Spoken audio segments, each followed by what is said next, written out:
This is the magicwordpodcast.com.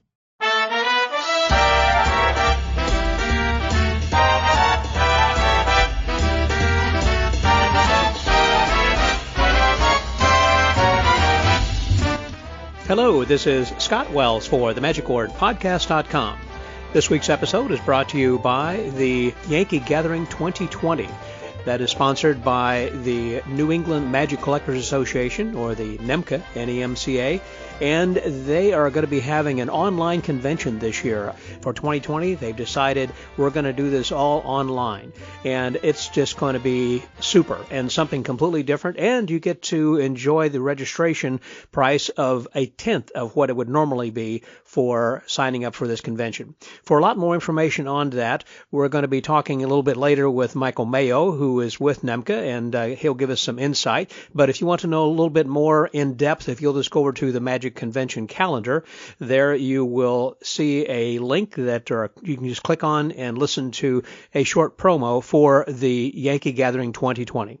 Thank you guys very much for sponsoring this podcast, and I look forward to hopefully joining you for that convention then as well, coming up November the 14th and 15th. Well, this week we're going to go back to school. I never had a chance actually to study theater or drama in college, as some magicians have, although it's something that I feel that I lack in my education, and I have had to learn it through the School of Hard Knocks, as many of us have. But this week we're going to feature someone who has been classically trained, Mr. Patrick Thernes, and he goes by the name of Sir Patrick. Sir Pat Trick, yeah, get it? Okay. Patrick actually had not only been classically trained, but he had an act that he put together, and it was honed to perfection by the late Joanie Spina. For those of you who may have attended the Magic Live convention a few years back, Joanie was one of the speakers and had brought out Patrick to show, first of all, a video of what his act was like and what it is now. And that was something that completely changed his life, and he's going to talk a little bit about that here today, as well as giving us some very important tips and guidelines and things how we can develop our own character and perhaps comport ourselves better on stage as well.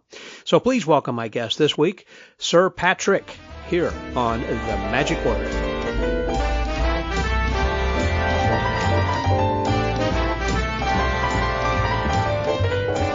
Today I have with me a guest from Cincinnati, Ohio, Mr. Patrick Thernes, who goes by the name of Sir Patrick, his stage name. And this is a gentleman who has developed an amazing act and gone from one extreme to another in developing his act, and has completely reworked it. And he had a wonderful teacher in Joanie Spina, and was also the highlight of Magic Live a few years ago. And so we're going to get into all that and more. So please welcome my friend, Patrick. Hey, Patrick. Hey, Scott. Thanks for having me today. Well, you're welcome. I'm so glad that we have a chance actually to sit down and talk about this in detail, because that we have chatted, of course, at some other conventions where I've run into you, like at Magic Live and elsewhere. And those conventions, of course, those are just kind of short snippets where we get to say, hey, hello, what's going on, and what are you doing and working on? So here we get to go into a little bit more detail. I love going to conventions, certainly, and Magic Live is a good one. And there again, though, a lot of times you don't get a chance to visit in detail because there are so many people who are at that convention. I mean, 1,800 people or so. How long have you been going to Magic Live? I go to Magic Live whenever I can. The first time I was out there was when I worked with Joanie. That was, I think, 2006. Wow. Okay. Yeah. Boy, time does fly. 2006. Yeah. And that was your first one that you had attended, and you were on stage before everybody at the first time you were there. Yes. So that was quite interesting. I said in other I said in other interviews that, my only goal during that thing was trying not to pee myself. So, and let's just say mission accomplished for that. That's good news. I'm always grateful for that, and basically overall and everything what Joanie gave me. So it was a wonderful blessing to be able to work with her. So you live in Cincinnati, and you've got a good group of magicians throughout the whole state. It seems like that that they have great conventions there with the Magi Fest. And do you attend the Magi Fest frequently as well? Oh, I go every year. I try to go every year when I don't have a booking. As you know, as a performer, money and gigs come first. That's so right. If you're able to work, take the work when you can get it. So if that means missing convention and time and hanging out with my friends, right. I'm sure nobody is going to fault us for doing that. Well, that's true. That's another thing. As far as conventions, a lot of times the people will not attend let me say, they won't register for a convention early because they're thinking, well, I might get a job or something will come at the last minute, and I don't want to have to lose my money for the registration. And so they will attend at the last minute, which is a problem then for the organizers because they're planning on X number of people coming, and then at the last minute there will be this deluge like in the last 2 or 3 weeks of people who are coming in. But it's because exactly, I think, a lot of that in which the people are hoping and expecting there might be something that's coming through it. If it doesn't, say, hey, then I'm going to go and hang out with my friends. So that's true. So I assume that you've been going to Magi Fest since back when they had the red coats with Jeff Hostetler and everybody? Yes. Oh, yes.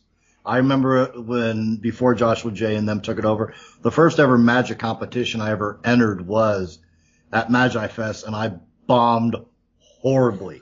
Well, got to start someplace, huh? Horribly. Now, what was to the point where I was rethinking, do I really want to do this? It was literally that bad where I'm like, is this the road I really want to go down? Was it that you felt like that you weren't getting the response from the audience, or was there something that just didn't go right in your act, or what? Well, it was a combination of other things that kind of led into a perfect storm.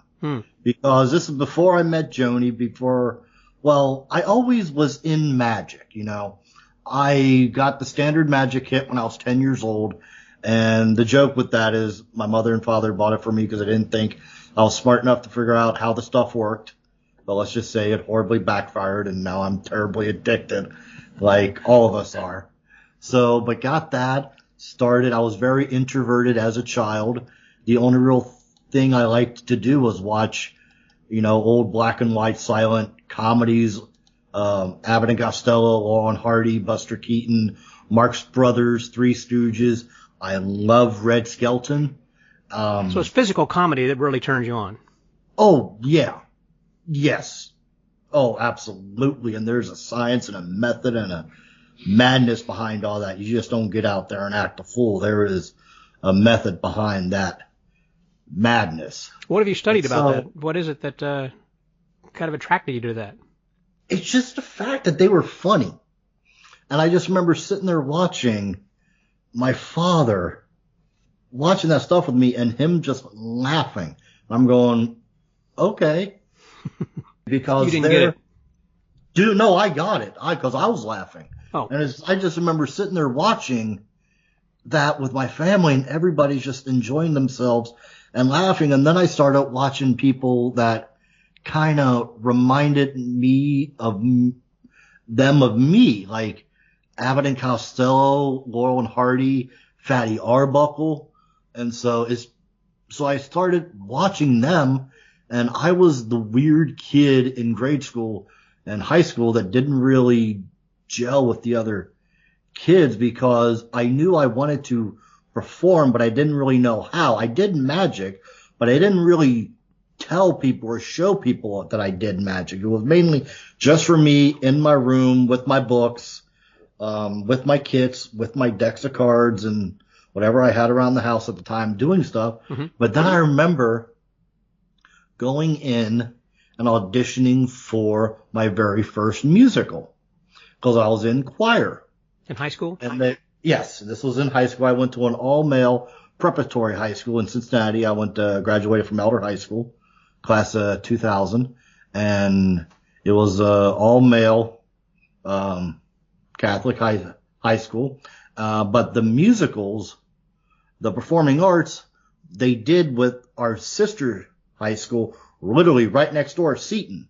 So it was a chance for me to hang around girls. Mm-hmm.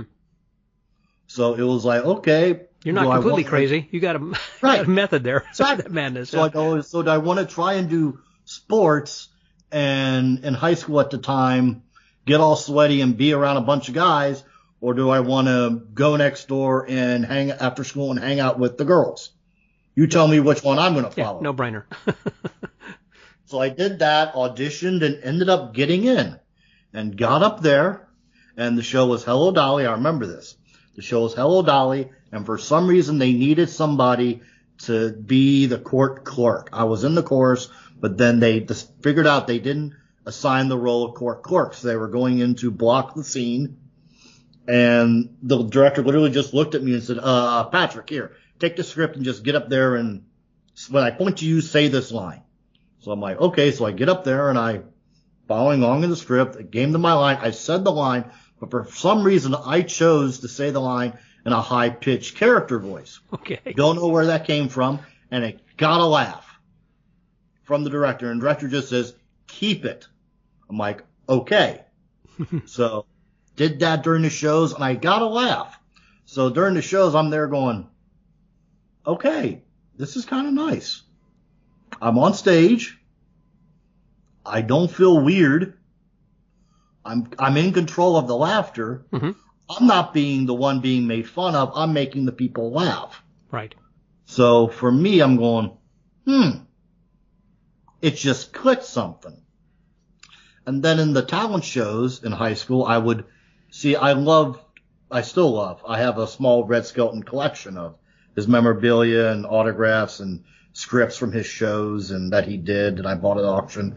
But I used to study him and his movement in pantomime, and during the talent shows, I would do the old Red Skelton bits. I would get up there and do Gertrude and Heathcliff. Yeah. As a 16, 17-year-old kid, and I would do, the Red Skelton pantomimes, a piece of hot bacon being fried on a hot griddle, on the stage, and I would do Guzzler's Gin. Yeah. In high school, and the older people in the audience was just laughing. Yeah. And so I'm just going, okay. And then I started getting more and more into theater, developing characters, but always still did magic. So at the time, I considered myself an actor who did magic. In my brain, I didn't really consider myself a magician until I got into my 20s, till I graduated from college. And I'm like, okay, and that's when the magic bug really started to kick for me, was early 20s, when I really was in finishing up college and getting done with that, is when I came full hard into magic. Prior to that, you had never really performed for money to do a show, magic show. Right. So, yeah. Right.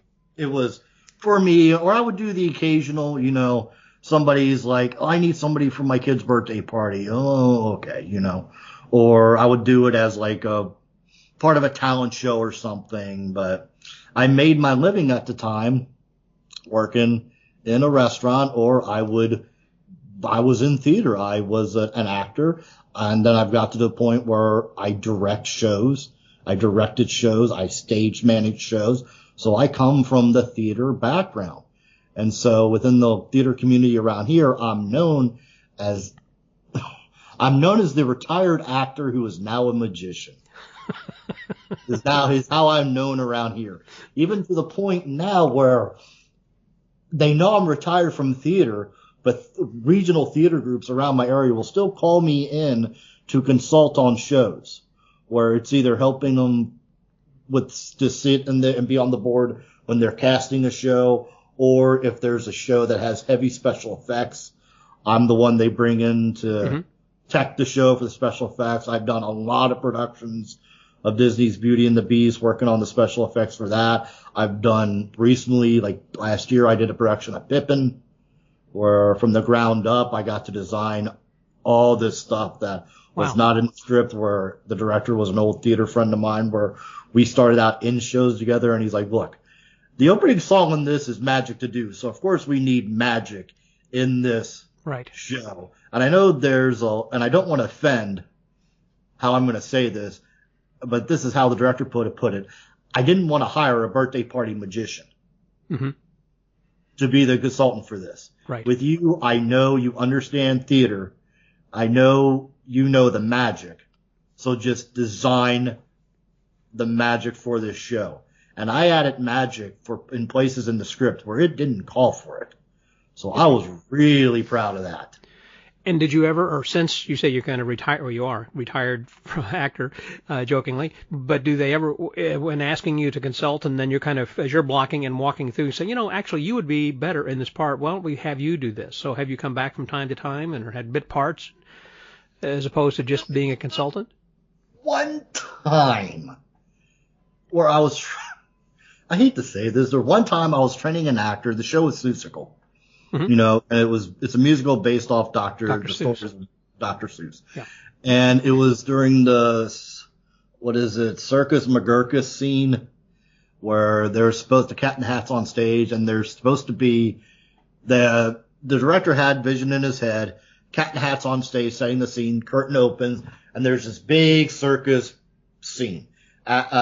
Actors doing different variety circus stuff. Then he wanted a magician center stage doing fluff, mm-hmm. Doing what we would call instant gratification. Right. Fluff. Flash, yeah. Right. Flash, thank you. So I'm teaching the actor doing it, and the actor just was getting it, what I'm trying to teach him. And so I'm teaching him spring flowers. I'm assuming your audience is all magicians yes. here, so I can talk a little. Yes. Okay. And I'm showing him spring flowers, simple appearing cane, simple, and he's just not grasping it. And I had a gig afterwards, so I was prepped to go in my gig, and I just reach in my case and I pull out my set of Lincoln rings.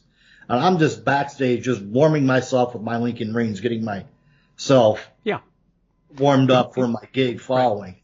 And the director sees me doing, just a standard Lincoln ring routine. And he looks at me and he's like, that's it, Patrick, you're the magician now. Wait a minute, what? I am the magician. He's like, no, I want you center stage doing the Lincoln ring routine. Curtain's going to open up and you doing the big old Lincoln ring routine. So that was the last time I was really in the show on stage. Yeah. And it was like a 2-minute little cameo, as you call it. Mm-hmm. Mm-hmm. So they got rid of the guy who was the actor and said, okay, they found another part for him. Okay, good.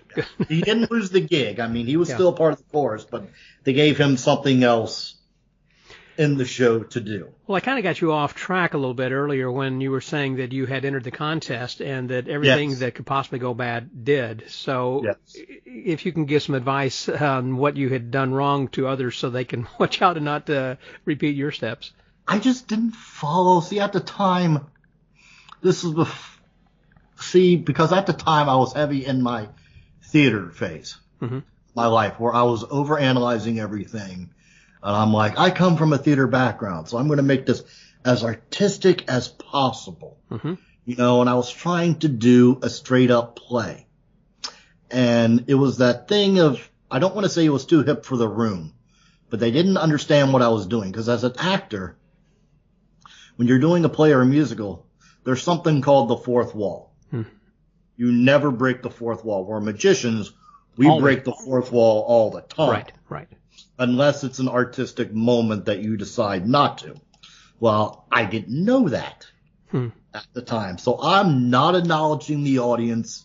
It was a very somber piece. And it just died a horrible death. In your mind, it was very artistic and everything as you were preparing it. But did you kind of, as you were going through this, thinking, come on, people, don't you recognize what I'm doing? Or were you thinking, oh, my gosh, I got to hurry and finish this and get out of here? It was more like I need to hurry up, get off stage and just sit in a corner and cry. It was basically about that because I was just starting to hang out with magicians, mm-hmm. And I'm like, oh, my God.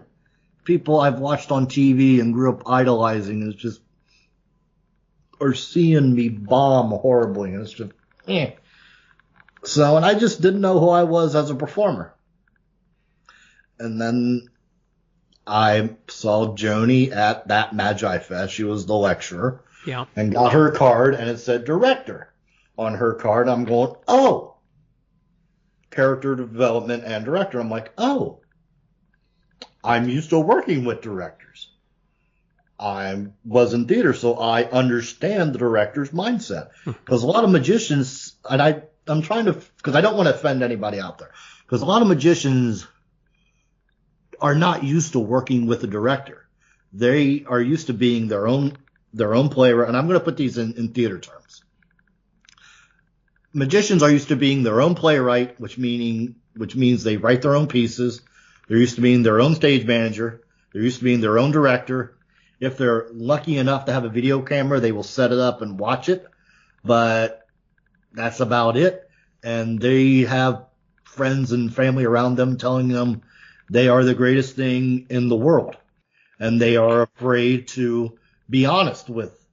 I think also you need to add to that marketing, because a lot of magicians think that they can do everything, which means in marketing there is a ton of stuff that needs to be done, of whether it's going to be the website, it's going to be the contracts and working with clients, talking with them, closing the deal, making the deal, and then of course the setup and getting to the show and setting up your stage, your backdrop, the curtains, the lights, the sound, and everything, and tear down everything. There's just a lot of stuff that a lot of magicians will do on their own without asking for a third party. And if you look at any successful business, those people will always have departments or people who will do whatever is good that is their specialty. In other words, they'll hire a PR company who will promote them. They'll hire an agent who will book them and work out with the contracts and everything. So you'll have all these different people, and someone who is a director who is outside, that's objective and having another look at you rather than, as you say, than Patrick, people who are your friends and family. They're going to be patting you on the back saying you're great. That's why a lot of restaurants fail. There are people who open up a restaurant thinking that they have had their family and friends over, and they said, this is the most delicious lasagna I've ever had. You should open an Italian restaurant. And you think, by golly, I should. And you go and get some investors, or you go to the bank and take out a loan, and you last 6 months and nobody shows up. It's like you're just another Italian restaurant, you know. So it's just you need to have that outside person looking at you, and too few magicians do that. I mean, I know there's some expense involved, but it depends. There's a difference between an amateur and a professional, or a part-time professional who wants to go full-time professional. That's the thing that will differentiate you really from the people who are at the top, and there's a big chasm before you get to that next level of B people, you know? Yeah, and it's the old adage is you need to have the solid product. Before you can even think about promoting yourself or your business, you need to, first and foremost, make sure you have that solid product. I.e., you need to make sure you have a solid show, because anybody can get that one-time booking. Good point. It's whether or not, if your show is of the standard that you're selling it at, you might not get that booking ever again. Then your reputation is going to follow after that. Yeah. There was I'm just going to say, Bob Brown and Brenda, many years ago, had an act that was, I feel, in my opinion, fairly pedestrian, with Milk Pitcher and some other things that he did. And perhaps the best part of Bob Brown and Brenda was Brenda, you know, being the assistant who was on stage. But the point is that he knew how to promote and advertise himself literally all over the world. And without going into a lot of detail, his advertising was first rate, first class, and as a result that it looked cool, clean, and crisp, and he would get booked at the greatest places and the casinos all over the world one time. And then it's like after he came in, it's like, we'll let you know, for your next booking. I mean, yeah. I think people who are going to listen to this will say, no, he was repeat booking. He worked a lot at the same place. Well, I don't know. He was just okay in my book. He was a real nice guy, great marketer, but as far as his show, there were others who were much better. Let me put it that way. And I think that those who booked him in these casinos probably saw also, well, we could get somebody else of the day. And so you're right. People will book you one time based upon your promotional material. Yeah, and then it just goes back to the old adage. You have to look at your business model and stuff and think, what's my audience? Who am I working for?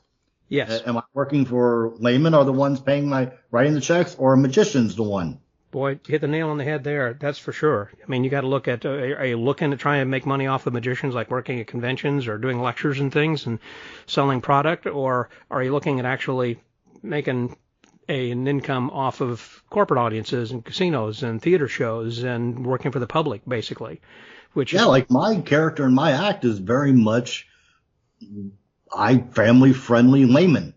My audience is layman. Yes, I enjoy working and I love hanging around magicians and being at conventions and the conventions I've worked. I loved it and I want to do more of it, but I know where my market is. I know laymen are the ones that ultimately at the end of the day are signing the paychecks.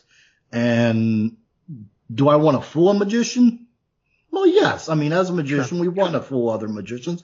But at the end of the day, if I just entertain you, I'm happy because this is entertainment. Our job is to make the audience forget about their troubles for just a little bit of time, suspend their disbelief, and follow us on this journey that we're taking them on. Because at the end of the day, they are spending their money. There's a lot of entertainment variety choices that they can choose to spend their money on. And they chose to spend their money to come and view you as a performer. So it's really that love you have to give to that audience. Wow, that's well said. So what is your definition of the word magic? Oh, my definition of the word magic is just the feeling you get from watching a great entertainer. Okay. So magic is really a feeling. That's why in my promotional material, I don't bill myself as a magician. In my heart, I consider myself a magician. But on my promotional material, it says, Sir Patrick, magical entertainer. Because in the course of my one-man show that I do in theaters at 70 minutes, I do magic, I do a little bit of juggling, I do pantomime, I do a lot of clowning. And by clowning, I don't mean like circus clowning. I mean like theatrical vaudeville style pantomime clowning. A lot of interacting with the audience. So it's a whole spectrum that I take the audience, or I try to take the audience on. Right. Well, I recall again that Joanie Spina, as you said, that she was giving these lectures and she was going around different conventions and she would talk about being a director. And then for a while that she had also had a column at Magic Magazine in which that she was soliciting people to send in their videotapes, and then she would review them if you were willing to take that public, if it could be, humiliation, just kind of exposure, I would guess you could say, of saying, okay, I'm going to bare my soul to the group and let her dissect that, saying, okay, here's what can, from my perspective, be corrected or changed in your act. And a lot of people had taken her up on that, and so she was getting that. But I remember talking with her at the time, and as I recall, it was difficult at first. I mean, it wasn't like everybody was willing to bare their souls and to send something in, so it was kind of hard to get a few people.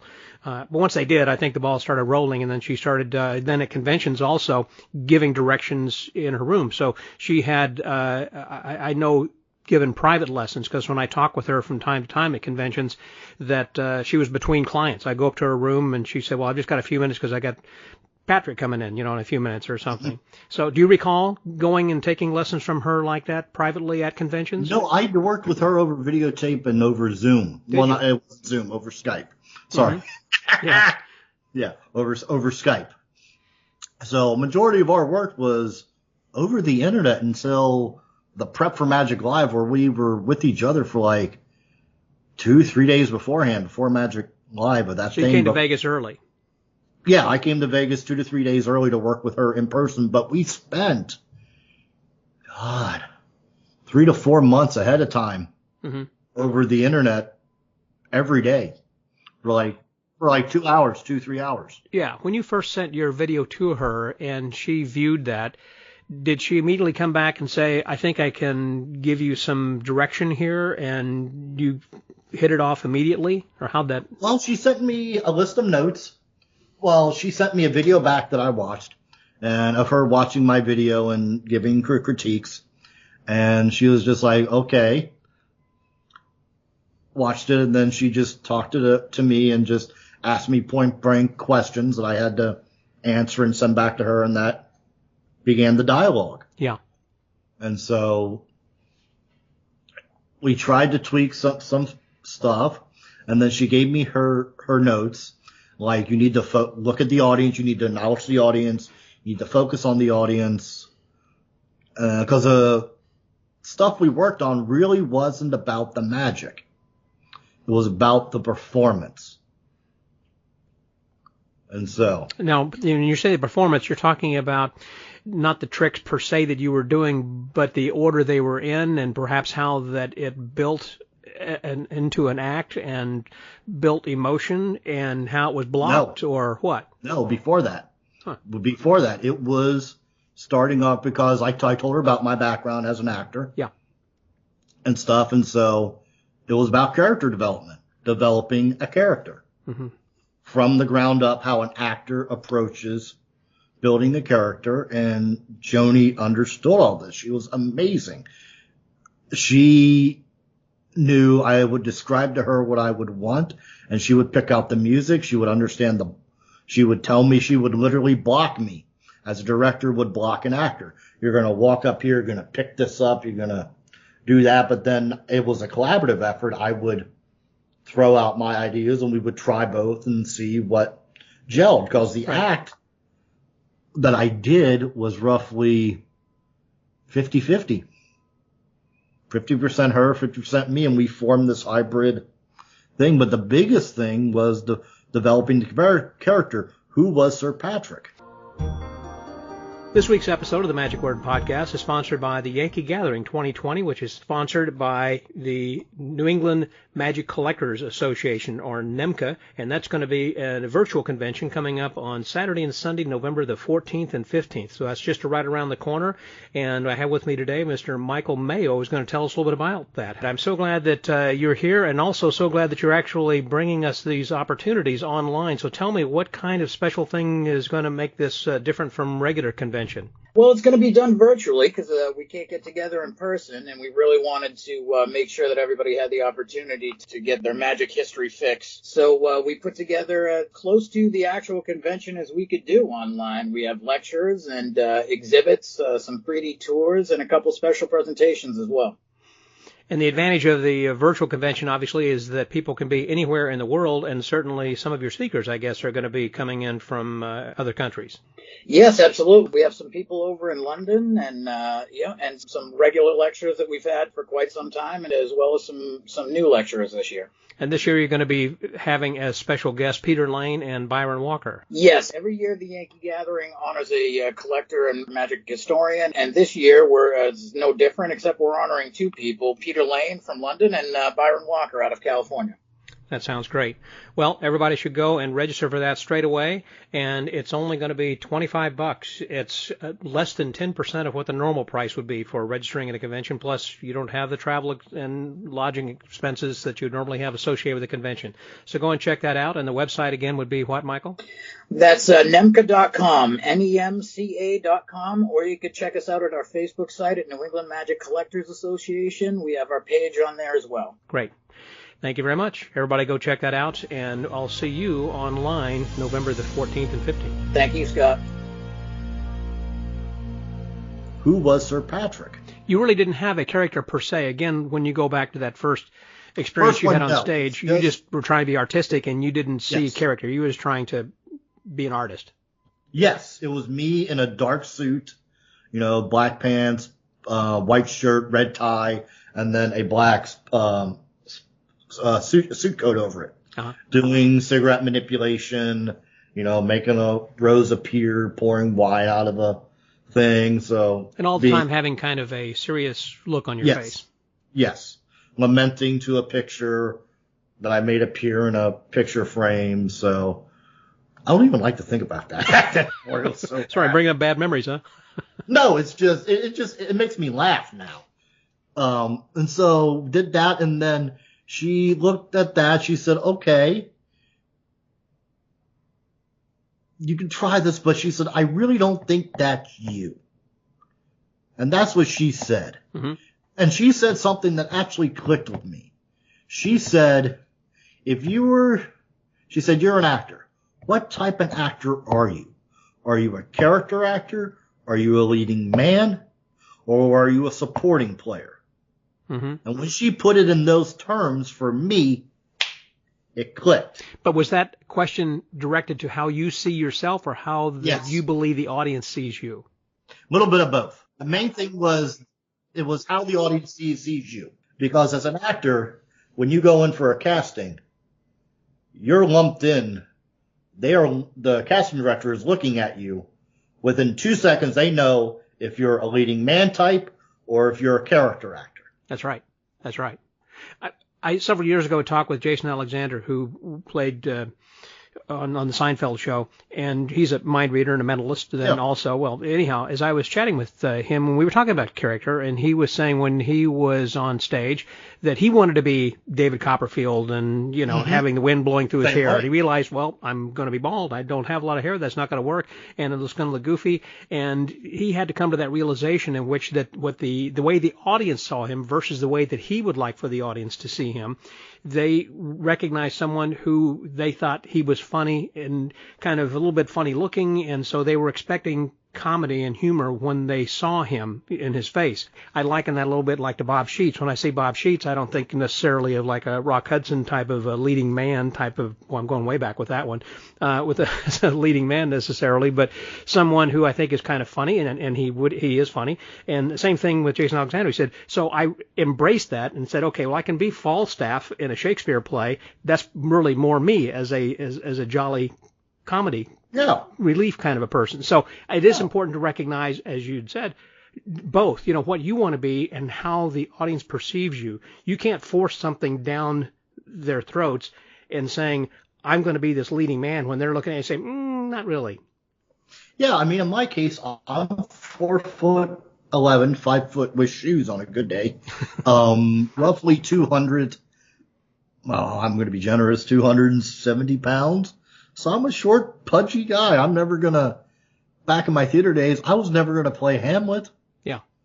I might have gotten away with Friar Lawrence. I probably would have been cast as Friar Lawrence if we were doing Shakespeare, but the roles I was in, I was LeFou, I was Allie Hackham, because musical theater, I'm a classically trained baritone singer. Mm-hmm. Now, I haven't truly sang in years since I retired, but I still sing every once in a while. But the roles I was going for, the roles I was casting were character roles. So I just didn't connect the two. I didn't connect the two until I started reading through old magic books after Joanie put that idea in my head. And I came across the quote from Jean-Robert Houdin. A magician is an actor playing the role of a great magician. Mm-hmm. And I'm going, thank you. Magicians are actors just with giant props. Because if we could really do the stuff we're claiming to do, why are we doing corporate shows and kids' birthday parties? If I could really saw a woman in half and put her back together and stuff, I don't know about you, Scott, but I would become a benevolent dictator. Yeah, create a religion. Yes. So what books did she recommend to you that you read and got? Actually, she didn't. She just said, just look at inspiration. I was looking over just Tarbell and different books, but I was looking over some of my old acting books. Because when she said character with me in theater, I drew back on my inspiration on, okay, I knew this character. I know how I was trained, because there's different styles of acting. There's Stanislavski, there's Laban, there's Chekhov, there's different branches, and there's Adler, there's different branches as an actor, different styles. The method that always worked for me was Laban. And Laban centered around body centers, meaning if you watch every single person, they walk and move completely different than anybody else. Mm-hmm. So some people lead with their nose, some people lead with their foreheads, some people lead with their hips. If a woman is, let's just say, endowed, she might lead with her endowment. Her bosoms. Right, her bosoms. And just different people move in different ways. And Laban's thinking was, if you find the body center for the character, you can start finding the character. Interesting. And so the type of acting that I do when I create a character and become Sir Patrick, which I'm so grateful for my theater training for, was it's a combination of Laban and what is called total transformation acting, where the costume and the makeup really creates the character. Robin Williams used to do that in all of his roles, like when he was Mrs. Doubtfire and they put him on all that makeup. Right. That was total transformation for him. He said he didn't really become the character until they put all that on. I was talking with Carissa Hendricks actually a couple days ago about this, because she has a wonderful character that she does, Lucy Darling. And it gets to a point where you've created a character so much, you are working the character as an actor like a puppeteer, but the character, and you have your script and you start following your script, but then your character is going to veer off and do something that's not in the script. And you as the puppeteer going, okay, where did that come from? Mm-hmm. The character just takes on a life of its own, a personality of its own, because you have created this other person. I talked to Pop Hayden about that as well, and when he created his character of Pop Hayden, changing from Whit Hayden, that he developed a whole legend. Basically, there is a background that he doesn't bring to life on stage, but in his mind, that's what he has created, that he is a time traveler. Same way. And so I'm the same way. Carissa Hendricks is the same way. Mm-hmm. I'm not sure. I would like to think Rob Zabrecki's the same way, because he has an amazing character that he does. Wow, does he? With him, that Zabrecki does. Yeah. So I would like to think we're all kind of along the same approach. And of course, each person's gonna have their different approach. But yes, I know with myself, when I was creating Sir Patrick, I sat down and wrote out, and I sent it to Joanie, a 3-page background info on who Sir Patrick is, where he came from, was he developed. Just a whole different backstory, where I made him a real person. Why the name Sir Patrick? Sir Patrick. I don't know. Okay. I mean, did you wake up one morning and say it was it, or did you see something on a bologna or something? Well, the Patrick came from an old friend of mine who's no longer around, a wonderful local Cincinnati, Northern Kentucky magician called Sean Dion, who he gave me my tagline, because I just always thought Patrick was unique. Pat-Trick. Okay. Trick implies magic. I'm Patrick, so let's just do that. He said, you need to call yourself Pat Trick, and your tagline needs to be Trick is in the name. I'm like, oh, beautiful. And then I started really performing for people in college, doing card tricks and stuff in between classes and stuff. And there was an exchange student from England, and he looked at me, and he would just always call me Sir, Sir Patrick. So it just stuck. Yeah. So interesting. And so with that, I would think of Sir Patrick of being something kind of debonair, like perhaps a Cardini type of a character who was going to be in the top hat and tails, and maybe a little, in his case, drunk or something. I didn't want that. Okay. I wanted the complete opposite, because with comedy, they are expecting one thing, and then you hit him around the side with a little tickle, and with the physical comedy too. Mm-hmm. Right. Yeah. Right. There's a rhythm and expectations with comedy. If you look at something, and if you just see Sir Patrick, you're going to think like exactly what you said. But once you see me walk out in my costume and character, you're going, especially me doing my mannerisms, they're going, okay, this is going to be interesting. Yeah, whenever that you laugh, you are like a bowl full of jelly. I mean, it's the way that your whole body shakes from your head to your toe as you're laughing. Yeah. So, and it's just, I created the character because of the wonderful conversation with Joanie. So I sat down when I was creating the character. I'm like, okay, who are your inspirations? So I'm like, okay, Chaplin, Keaton, Laurel and Hardy, Abbott and Costello, Red Skelton. Jerry Lewis. No, actually. Really? Because he was a physical comedian. Yes, but not in the creation of Sir Patrick. So there were certain types, certain characteristics I took that I wanted to put into when I created the character. Because the costume, the white shirt and the tie, Groucho. Mm-hmm. Mm-hmm. All right, white shirt and the red tie was Groucho. The derby, Chaplin. Suspenders was a nod to Fatty Arbuckle. The mannerism that I do with my tie when I flutter my tie, Laurel and Hardy. Mm-hmm. My little hand gestures, Laurel and Hardy. The looks I give to the audience, a little bit of Buster Keaton, a little bit of Fatty Arbuckle. But the love that I have for the audience when I talk, because magicians never heard Sir Patrick talk. The layman, when they come to see my full 70-minute show, mm-hmm. Sir Patrick talks. He has a voice. Right. And so when I talk to the audience, my interaction with the audience, very much the interaction that Red Skelton would have with the audience. So it's not a high voice like you did that one time you were saying when you were in theater, nor something, I guess, like Johnny Thompson would do, where he had a, thank you very much. No. Sorry, I know this is over sound, but I'll do the voice, but to do the voice, I have to put the derby on. Okay. Because once the derby comes on, Sir Patrick... the character appears. Yes. I understand. We'll take just this momentary break until he returns. Yeah.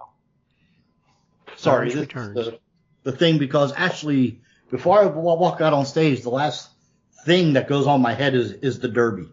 My girlfriend actually tells me a lot. Once I put the derby on, she said it's like you become very narcoleptic. There's a moment as soon as the derby goes on, your head goes down, your head comes off, and you become Sir Patrick. Interesting. It's like he suddenly appears. Mm-hmm. So.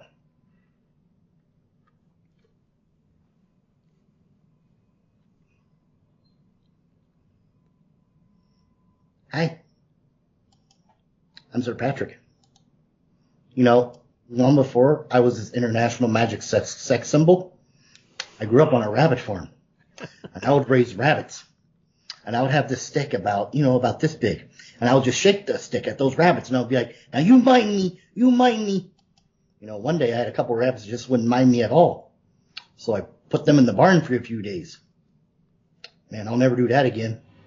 When I finally opened up that barn door, I had more rabbits than I could shake a stick at. Yeah, so okay. It's still... Now he removed his hat. Right.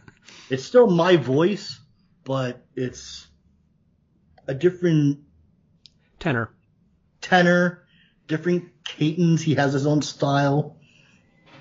Because when I was developing the character, and actually what I tell people that I work with, because I do work with magicians and that want to develop their character, I gave them some pointers and stuff. And so you do directing and coaching now? Yes. Of others? Yes. Mm-hmm.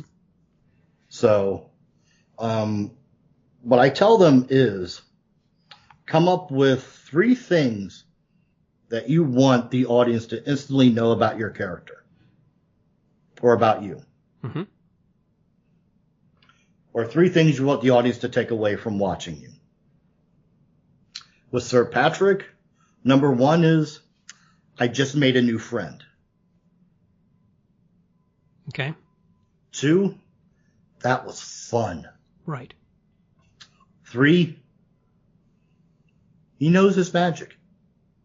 Mm-hmm. Those are the 3 things. And I describe people that never met Sir Patrick as Sir Patrick is, and I actually get a little teary when I say this, because he's a part of me, but he isn't. He's a completely different side of myself that I would... Sir Patrick does stuff on stage that me as Patrick, I wouldn't have the guts to get up there on that stage and do. Mm-hmm. So I'm very envious of him, the fact that he is so free on stage, where if I was to get up there just as Patrick and do the stuff that he would do, I would be too afraid and too scared to do it. Just like people who put on clown makeup, that they will do things under makeup that they wouldn't normally do. Yeah, it's very much that mindset. It's like what Jeff McBride says when you're wearing a mask. You're wearing a mask. When you put on the mask, you are that character. Right. But I describe Sir Patrick as the lovable man-child. That's a good way of putting it. Yeah. Mm-hmm. He is not a child. He's a fully grown man, adult, but he just has childlike qualities. Mm-hmm. Now, he is not, and I have to tell this to people because I had some people come up to me and say, oh, bless his heart, he's special. No. No. He is not special needs. Yeah. He's not autistic. Right, sorry. I stutter. My normal talking voice, I stutter every once in a while. But when I'm Sir Patrick, I don't, which I find that very interesting. So, he's not autistic. And he is not like, for your theater, for people that understand theater out there, if they've ever read the book or seen the movie or the play Mice and Men, he is not Lenny. Okay. From Mice and Men. Yes. So he's not that. He's nice to everybody. And I took a lot of this from Red Skelton, when Red Skelton would describe Freddy the Freeloader. Because Red Skelton used to say about Freddy the Freeloader, you know, he's a little bit of you, a little bit of me, a little bit of all of us. You know, Sir Patrick found out what love means. He knows the value of time. Mm-hmm. He knows time is a glutton that eats up life. We say we don't have time to do this or that. There's plenty of time. The trick is to apply it. Well said. He doesn't ask people to provide for him because he's going to make his way in the world.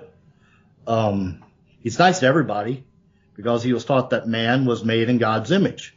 Mm-hmm. And he's never met God in person, and next fella just might be him.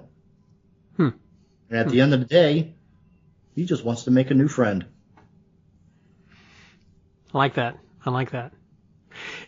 Let me go back a moment then to that point in time when you were at Magic Live. Yes. In that experience, when Joanie was talking about this, she showed the video of your earlier performance, and then you came out in a completely different character. And you did that not once but twice, because the nature of Magic Live, for those who haven't attended, the theater will only hold about 800 people, and so they have one in the morning and one in the afternoon for the other 800 who would attend. So you had to do that a couple of times, and I believe I was in the earlier one, and I remember how emotional that you were, because you'd said that was your first experience at the convention, and for performing for all those people, and for doing that act live.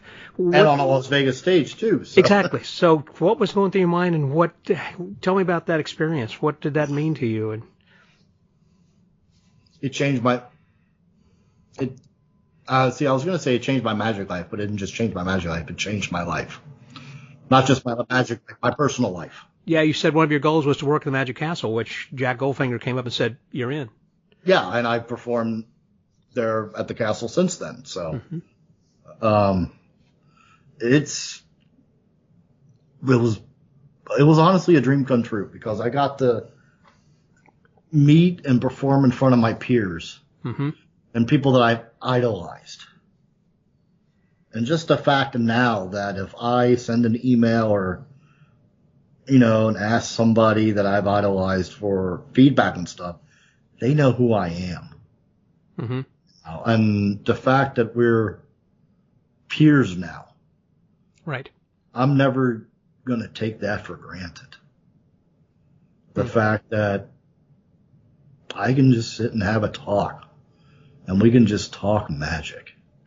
Right. And sit down and just have fun. And people will recognize you then, again, as an equal, as a peer, and not a wannabe or someone, because you've been there, done that. No. Well, we know that entertainment as a whole, you're only really as good as your last thing. Yeah, what have you got for me today, kid? Yeah.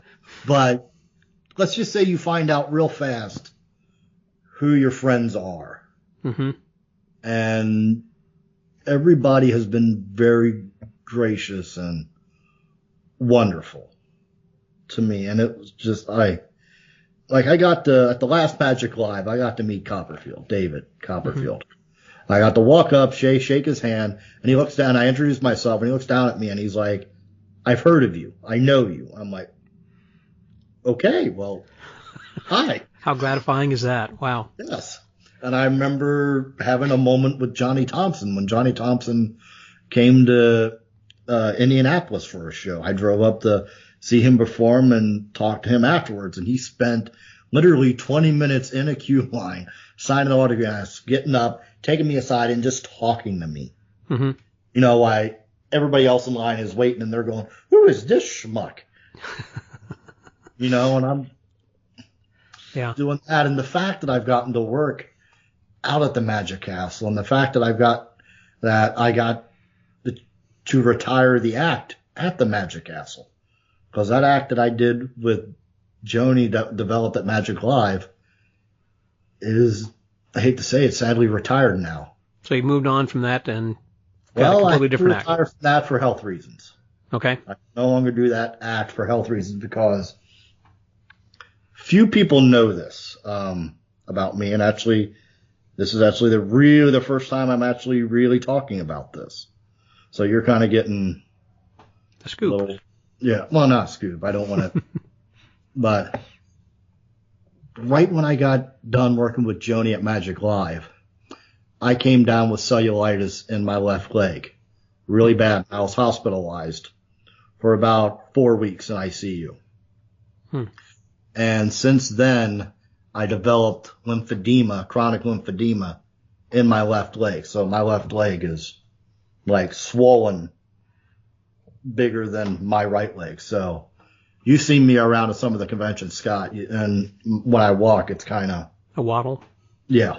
So that's cause of the leg. So my motion in my leg is kind of not where I wanted for that act. So the doctor said you don't have to stop performing. It's just you need to be very deliberate with your movements now.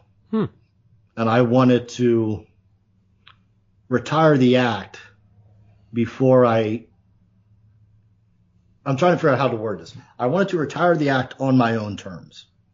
Okay, good way of putting it. I want to retire the act on my own terms. So I told myself if I ever got the chance to perform at the castle again, which I did 2 years ago, I got to perform at the castle again. I did that run. And I made a promise to myself that if I completed that run and didn't harm myself with my leg, that act is retired. So I was able to do that, so I kept my promise on that.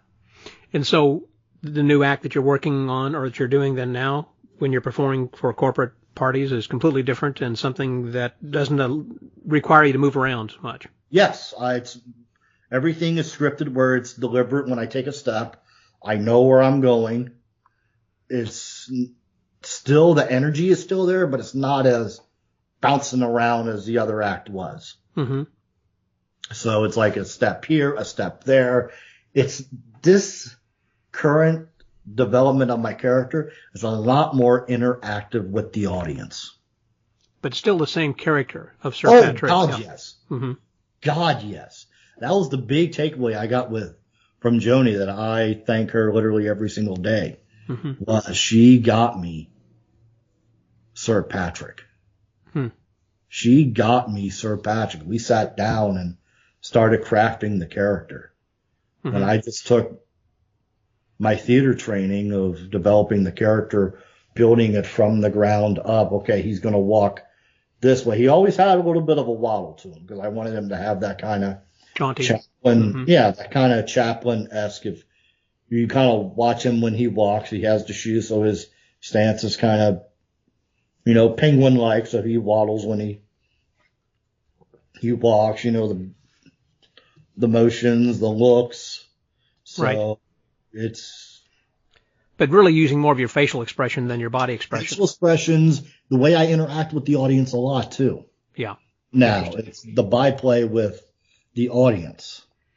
So as we start to kind of wrap up over here, what would be some suggestions you would have for people who, since Joanie's no longer with us, number one, I guess that they could contact you and you could also do some coaching and directing back and forth using Skype or Zoom or whatever. Yes, absolutely. If they're working on a character, before they would come to you, what would you suggest that somebody does if they wanted to develop that character? First of all, sit down with a piece of paper and make a list of 5 objectives that you want from that character. And when I say that, objectives is what do you want the audience to think about your character and your act? Mm-hmm. What are the 5 points that you at the end of your act or your show that you want the audience to take away? What are the 5 big takeaways from that? And then if you want to build a character, I would suggest watch people. Just sit down and watch people, because different people is going to move different ways. And maybe you like the way this person walks. Let's just say you take 10 minutes, you go to a park or you go to a mall or some kind of business or something, or Starbucks, and you sit down, you have a cup of coffee, and you just people watch. Airport would be a great place for that. Yeah, airport. Yeah. Just sit down for 10 minutes and just watch people. Mm-hmm. Maybe you see person over to your right. Maybe they're walking a different way. The person to your left is going to be walking a different way. So maybe you like the person on your left's walk, but you're listening and you like the way, the cadence and the pitch and the tone of person on your right's voice. Mm-hmm. So maybe take this walk with this, if you can, with that voice, put them together. Maybe you like watching somebody and they're real expressive and they talk with their hands a lot. They move their hands a lot. Or maybe they're just very quiet and still. They don't move a lot. Mm-hmm. So it's almost like building a character for sketch comedy. Okay. If you were to sit down and watch a Saturday Night Live or any of those things, the actors that do that, when they're building a character, they build them from the ground up. They're like, okay, what does this, because every character has I'm trying to put this in terms that, without getting deep into theater and acting. Mm-hmm. Every actor is going to have a want. They're going to want something. What do they want? That is going to define them in their journey. Mm-hmm. And you take that and then you're like, okay, does your character wear glasses? Does your character wear a hat? Are they sloppy dressed? Are they a sharp dresser? Mm-hmm. And if you don't think a character is for you and you just want the audience to be you, well, be you, but maybe it's you amped up a little bit. Mm-hmm. I was thinking like Adam Sandler when he was Opera Man. You know, he has a hat and a cape and a different accent and everything. So, So you have to kind of take all these different components. So among the 5 things, again, you're saying what? The 5 or what? Just come up with 5. Just make a list. It's going to be different for everybody. Just make up a list of 5 takeaways that you want the audience to remember about you and your show. Okay. And then find somebody you really trust. And I mean somebody that can literally look at you and tell you this is crap. Be honest with you. You are not going to be offended by it. Mm-hmm. Because we all had those moments where we ask somebody, what do you think? And you're basically, because I found out there's 2 people in the world, when they ask you, what do you think? They either want you to lie to them and tell you, oh, it was absolutely great, or they want to know the truth. Mm-hmm. Mm-hmm. So always be prepared to have your heart ripped out of your chest and thrown down at your feet. Always be prepared for that. Mm-hmm. Don't take it personal.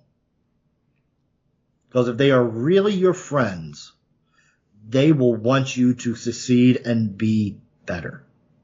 Good advice. That's great. Well, listen, as we do wrap this up, the name of my podcast, as you know, is called The Magic Word, and I always like to ask my guests what it is that's their magic word or philosophy of life. Oh. Doesn't have to be a word. It could be a sentence, as I said, just a philosophy. When you wake up in the morning, what drives you? Love. Okay, perfect. Love. And that's all expansive. That's not just love your audience, but love yourself and love, I love it. That's great. When it comes down to the end of the day, love. Great. Thank you very much. I appreciate that, Patrick. So for the Magic Word podcast, that was Sir Patrick Thernes. This is Scotty out.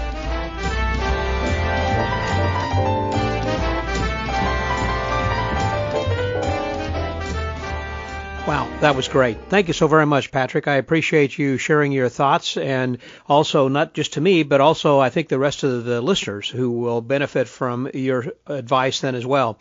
Yeah, it's too bad we don't have our friend Joanie still around, but at least that you're there. So if somebody wants to contact you, you had given your information over there, and I'd encourage other people to seek out someone who can be a director for you, or someone who can at least give you another objective point of view, so that way that you're not just watching yourself in the mirror and saying, hey, that looks okay, and when maybe it doesn't. Maybe it does, but I think it's good to have at least another party who is objective enough that they can help you with your act then as well. And also, that's a good idea as far as writing down those 5 different things to help you develop a new character or something. Great tips in there. Thanks again, Patrick. I appreciate that a lot.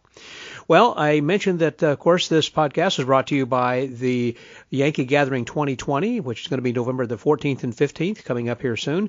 And go over to the Magic Word Podcast page where you can see the Magic Convention Guide, and it gives you a little bit more information there. If you just click on that little audio clip that we've got, it's less than 10 minutes, only about 7 or 8 minutes or so, in which that Michael Mayo will give you a little bit more information about who's going to be coming and all that. And, of course, for more information, I suggest you go to nemca.com, that's nemca.com, where you can see more about who's going to be coming up and as far as what the schedule is going to look like, and you can register through that page, and it's everything's right there where you need it.